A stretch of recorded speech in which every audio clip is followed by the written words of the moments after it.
Paano ka magkakaroon ng kaibigan at mapagkakatiwalaan kung magsisinungaling ka?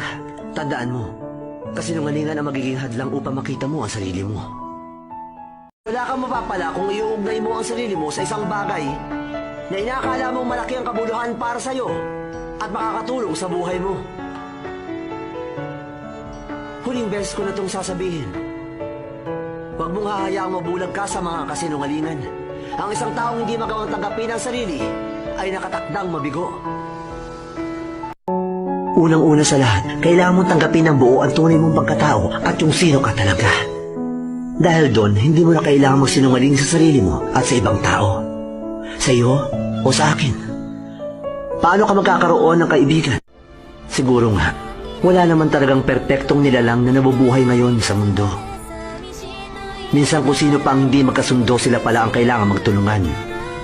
Makukuha lang nila ang inaasam nilang tagumpay kung matututunan nilang tulungan ang isa't isa. Gaya na lang ng Izanagi at Izanami. Tingnan mo ako at hanapin mo ang mga bagay na hindi ko nahanap sa sarili ko noon. Pero, huwag mong sabihin na napaka-perpekto ko. Mali ka. Pinatawad mo lang ang sarili mo sa mga bagay na hindi mo kayang gawin ng mag-isa. May mga bagay na hindi mo kakayanin kung mag-isa ka lang. Kaya nandyan ang mga kaibigan para tumulong. Para wala kang mapalampas sa mga bagay na kaya mong pagtagumpayan. Kung gusto mong malaman kung sino ka talaga, tingnan mo munang mabuti ang iyong sarili. Tanggapin kung sino ka.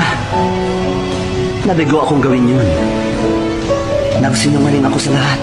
Nagsinungaling ako sa sarili ko at lumayo.